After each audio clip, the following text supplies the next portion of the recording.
acquisition of knowledge and taking our teachers, our community, our institution, and the students into the different level of acquisition of knowledge and wisdom is from this urge and desire.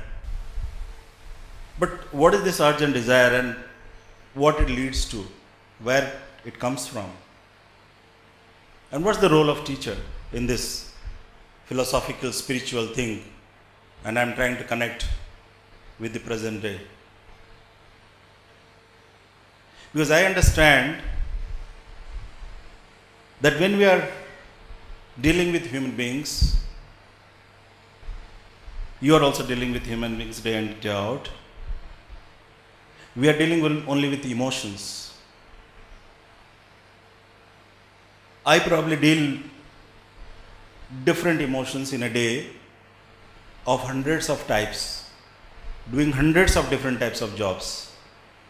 Probably you deal with emotions more of the student and the teacher, and sometimes between teacher and teacher. But all of us are dealing with emotions. But all of us have one purpose: to make people acquire knowledge. And this acquisition of knowledge is to create the students, prepare our children for the next challenge they are going to face. And all of us, as Lord Krishna says, are going in this journey.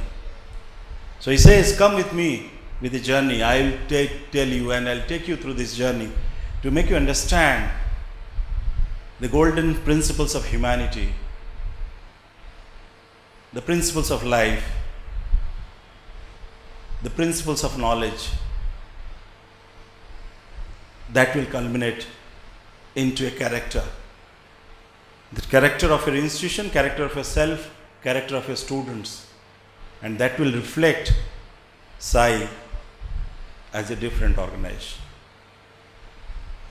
So as the role of teachers, as I said, is not just to see that the children get some marks in the exam.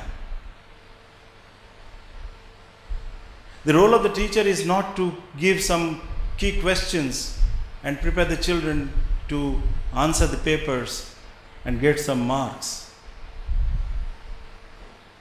That's not probably the whole purpose of education.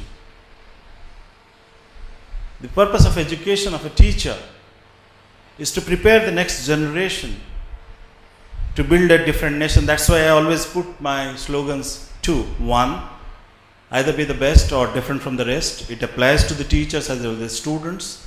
And the second thing I always use,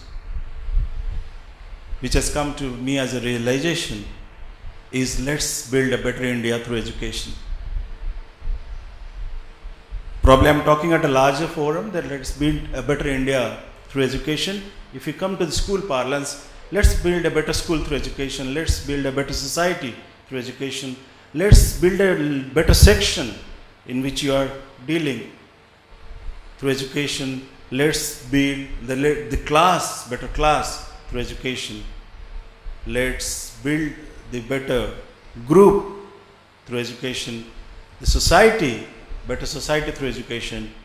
The state through the education, and the country and the world through education. And for this, the teacher plays a significant role. Tomorrow, if history is going to blame that this generation has failed to carry on the world as it is desired, the entire blame will come to the teachers, not to the students. Because it was our moral responsibility which God bestowed on us to prepare the next generation. You are not working here just for a few thousand of rupees. Please. I always say that the work that you are doing, I cannot pay, or this institution cannot pay what you deserve. Probably there's some amount of compensation that we are trying to give. But the work that you are doing in preparing the leaders of tomorrow, preparing the next generation, and the happiness that you'll get when these children, these students of yours are leaders of tomorrow and going to build a better nation, better India, and they're at the pinnacle of glory, pinnacle of success. I don't think any amount of money can suffice or give you that sort of happiness. And this is what I am not trying to preach. This is what is there in our history, in our mythology, in our history.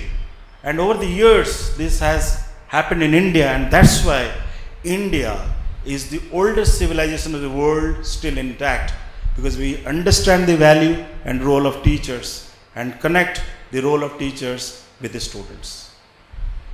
We connect the teacher with the students, which is not there that much in the other world, other parts of the world. That's why civilizations could not sustain themselves.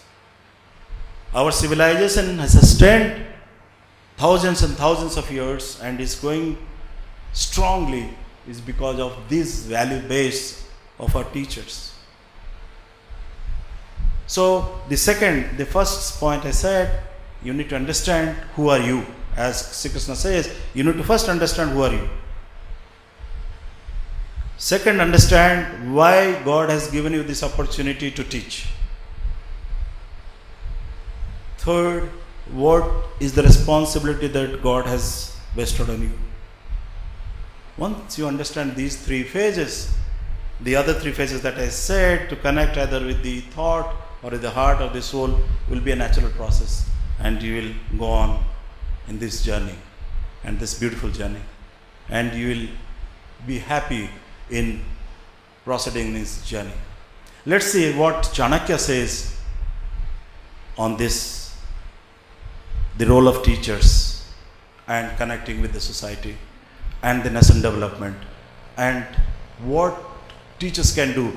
Teachers created Patliputra. Teachers created Chandragupta Maurya. From a commoner to one of the strongest leaders of the times, and created the first process of integration of India started with Patliputra, with Chandragupta Maurya, and how the entire principle was inducted into Chandragupta by the teacher. And Rashtriya value, the value base of a nation, the quality of a nation is from a teacher. Why do you feel that there are at least 1/3 of the world which is under turmoil? Brothers killing brothers, persons killing person, human being killing human beings, because the value base of the teachers there is very low, because educational institutions are not allowed to survive there. Educational institutions are not allowed to function there. Once education is not imparted in the right way, that can create havoc for humanity, and that's proven. So please understand the role that you are playing. Please understand what is desired from you, what the students need from you, what the state needs from you, what the nation needs from you, and what's your role. Your role is just not coming at the fixed time to the school, teach and go. You have a moral, social and spiritual responsibility. The more you realize this responsibility, the more you will be able to teach, and the more you will be able to realize and teach. You will be able to touch, as I said, the thought or the heart or the soul. It depends on you, and you have to take the choice. As I always say, the choice is yours.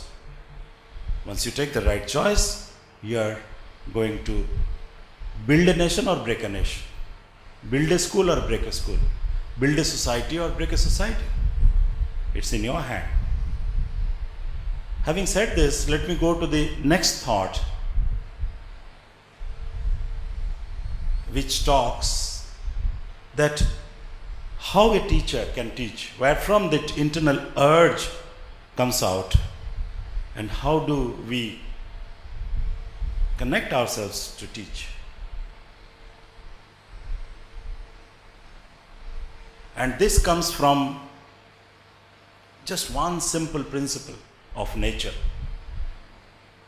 And that simple principle of nature is complete surrender. Like it said, that if you want and if you have complete faith on God, completely surrender and say that here, oh God, I have surrendered myself. What is happening, whatever is happening is as per your desire. The good things that's happening is yours, the bad things are also happening yours.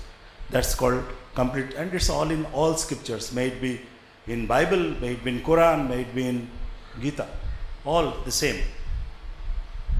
What we try to do is, many times, we try to use our intelligence and with our limited knowledge of using this intellect, we try to bisect the law of nature.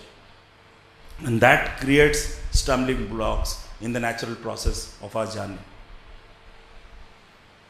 So we have taken a choice of nature not acting on us. And because of that, probably we are not able to teach as we are supposed to teach. So we'll be able to teach properly if there is complete surrender. And this complete surrender has to be from both sides. It's not only that the teacher completely surrenders on the values of teaching, also the student completely surrenders with the values of the teacher and the institution. The teacher completely surrenders with the value system of the institution and aligns the teacher and his teachings or her teachings. Here I have to use more her because 2/3 of the majority is her and poor 1/3 is his. So better is always I use her so that it's assumed to be covered. So the teacher needs to understand the value base of complete surrender. As I said, today my talk, the first part of my talk is going to take you to a different plane, and I have never talked to you in this direction. I don't know why I got this stream of thought, where from it came, law of nature knows, but I got it, so I thought I should share it. I prepared for something else, but something else is coming to me. So as I said, the essence of good teaching is on complete surrender. You need to remember that when you are teaching in a class, there are about 30-40 students, and all the 30-40 students don't learn the same way. So you should understand the value system and the methodology of differential learning. You cannot treat everything same, and you teach and you say it's such a simple subject and you are not able to understand. How these 5 children are able to understand? You 25 students are duds. 2 flaws you made. 1, you thought the understanding was your level. You did not think the understanding was at the student level. Second, you thought all the 40-30 students are of equal level of knowledge or equal capacity of knowledge. And you, with your way of thinking, probably thought that all these 40 are going to be the same individuals when they grow up. Certainly not. Each of these individuals are unique. Each of the students are unique. Each of the students have their own methodology of learning. And we need to understand and connect. Don't teach mechanically. Don't teach as a teacher. You have assigned as a role to teach. That any normal human being does. You are special and you are different. You are a class by yourself. And this class you can create if you understand the 3 principles that I stated. Having talked to you on this philosophical, spiritual side of the teaching, teacher, society, knowledge, let me come little to the materialistic world and tell you what's learning is all about and what's a differential learning and what are the processes, the major processes in the differential learning. I feel there are 4 elements in the classroom transactions, and the learning propels inside the classroom. The transactions that happen inside the classroom between the teacher and the students can be divided into 4 to make it more evolved. The first is personalized learning. Why I say personalized learning? Because each child is unique, and we need to understand the capacity and the depth of the child to learn. And once we understand the capacity and the depth of a child to learn, we will be able to connect and we will be able to teach. The second is based on the competency. How do you bring in competency into the classroom transactions? The third is how the students are able to learn what you are teaching and connect that with whatever happening outside the classroom or in the society or when they go back. How the learning becomes continuous. How are you able to make the learning more practical? How you are going to give examples where the child is able to connect what you are going to talk to the outside world. Like my endeavor, whatever I have been talking for the last half an hour, my endeavor is to connect you with the thought process that I am having. And if I am able to make you understand what I am trying to talk or my thought process, that becomes the value base for the next session.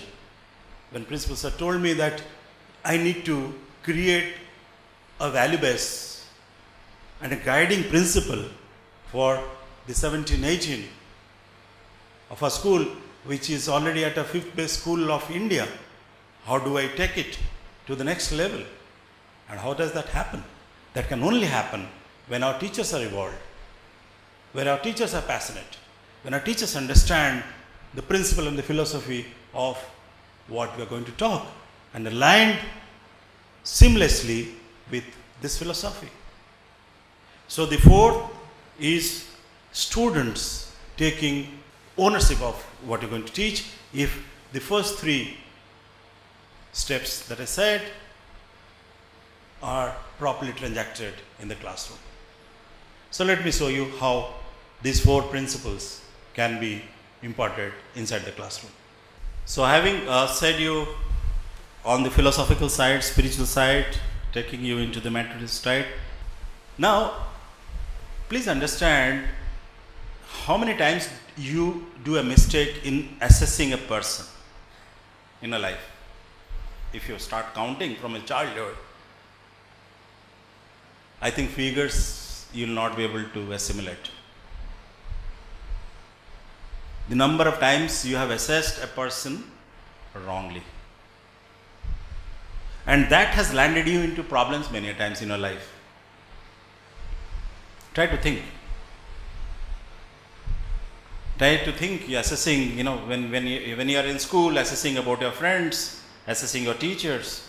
When you grew up and were about to marry, assessing persons whom you married or you did not marry. And trying to compare, probably वो ठीक रहता, that assessment, but अभी कुछ नहीं कर सकते because that's already done. It's a gone case. However, that's also assessment of yours. So how many times we try to assess and take in for decisions without properly understanding the soul and heart of that person? Same is the case when you are going to teach. When you teach and you have put on a shade or spectacles with a colored glass, you always see the student dark because you have taken a prejudiced notion, impression about the child. But if you start with open heart and try to make the child learn, the learning will be much faster and better. Because many a times we do not take the right judgment on the perception, on our perception. Because many a times we are only at the thought level. Forget about getting into the heart or soul level. 90%, 99% of the time we are only at the thought level. So when you are only at the thought level, many a times you try to do mistakes. But if you go to the heart or soul level, you try to mend that child, even if a naughty child, even if a non-performer, into a performer.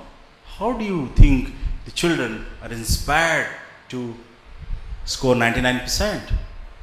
They need that kindle the spark in the heart, and that comes when you are going to connect with them.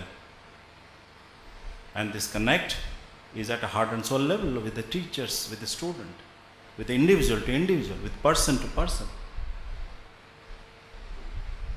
And many times our judgments are wrong, and our ego doesn't allow us to accept that we did a mistake. As a teacher of SAI, you are all evolved teachers. You are not just normal teachers, because again, at the cost of reputation, I am saying that either you are the best or you are different from the rest, because you are class by yourself. And my endeavor will be always to take you to that level where others cannot reach. And if I am unable to guide you in that direction, I have failed my duty as a leader. I'll probably stop talking to you when I know that I have nothing to speak to you, and I cannot inspire you. I cannot take you through a process or an evolution which is above what we did last year. I don't want to talk to here giving examples that this student did better, this parent said that you are good, these 20 parents said that your teacher is bad. These are processes. I am talking of levels which are beyond processes. I am talking of a level which is much higher than the processes. So once you understand that we are going to change our perception on students, change our thought process on students, and try to connect with the students from the thought process either to heart to the soul, so that the child remembers me throughout life and says that yes, my teacher did an impact in my life. That's what will make the difference. Taking a little further, again, I am going to show you something which you have seen hundreds and hundreds of times, but there will be a difference seeing it this time, because I am going to culminate whatever I have talked till now with this last piece. As I said, though more than 2/3 of our teachers, our great leaders, are mothers or would-be mothers, or with mothers with ladies with the heart of mother. And God manifests more through the Shakti. That's what God's creation is all about. The creation is through Shakti, and that's why whenever there is creation, we pray Shakti. Because God manifests through the feminine power more than the masculine. That's why Shiva is always said as the destroyer, and Shakti, Durga, is the creator. So Shakti is that principle through which we need to understand also teaching and a teacher's role. And also, when I am talking of Shakti, it's not that the men will not have Shakti. Shakti is the power. Shakti is not the physical form. Shakti is that power which is within you, which allows you to teach, which gives you the strength to teach. And unless you understand this Shakti, this power, and imbibe the soul of a mother in your heart, you will not be able to teach properly. And once you imbibe the heart of a mother in a soul, in a body, you understand what the child needs. You empathize with the child, you don't sympathize with the child. You don't punish the child, you be a friend of the child. Your learning process becomes different because you take a motherly approach. Even if you scold, that scolding is with a passion, with emotion. And that is called emotional connect. So this emotional connect is the ultimate, which comes from the levels of thought, heart, soul. And once you connect emotionally, rest all is a process. Once you connect with a child, with a student, as a mother with a child, as a father with a child, with a teacher, with a student, rest all is process. Rest all is chemistry, rest all is mathematics. It's all as per calculation. But emotional connect, soul connect, connecting with individuals is not chemistry or mathematics. That's the law of nature, and you need to understand the law of nature. That's how probably the earth survives, the universe survives. That's how the sun survives. That's how the moon survives. That's how the ocean survives. That's how the wave survives. And all this is not philosophy. This is practical, and you are observing it. You feel it day in and day out. So my last thought before, as I said, I will go into the different mode of talk from this mode of talk for the next 15 minutes, which will be more on the practical side, will be this thought imbibing in each one of you. So I hope I was able to take you in a different plane and able to explain you what was in my thought, in my heart, and try to connect you with the thought process. So before I end, I want all of you to sing along with me this song. If you know it, most of you know it. If you do not know, those of you know, please sing, and maybe we'll repeat it once more after you sing. But this song is a culmination of whatever I said. Whatever I have been speaking for the last 1 hour culminates into this 1 minute song. That eternal happiness. And this eternal happiness can come when you touch the soul, and when you're getting happiness by doing for others. When seeing others happy. And the eternal happiness comes not only when you are yourself happy, but your happiness culminates into the happiness of somebody else, and you're able to make another person happy. And this happiness spreads and is contagious. As I always say, the smile of my wife is contagious. So happiness is something which is not only that you are happy. Happiness is how you are able to understand the law of nature of happiness, and how you are able to do for others, and seeing everybody happy, how you are happy. And that is integral part of learning and teaching. It doesn't require that you have tons of money. It doesn't require that you have ample knowledge with you. It doesn't require that you are one of the best teachers. It doesn't require that your knowledge is so that you are one of the brightest teachers of the school.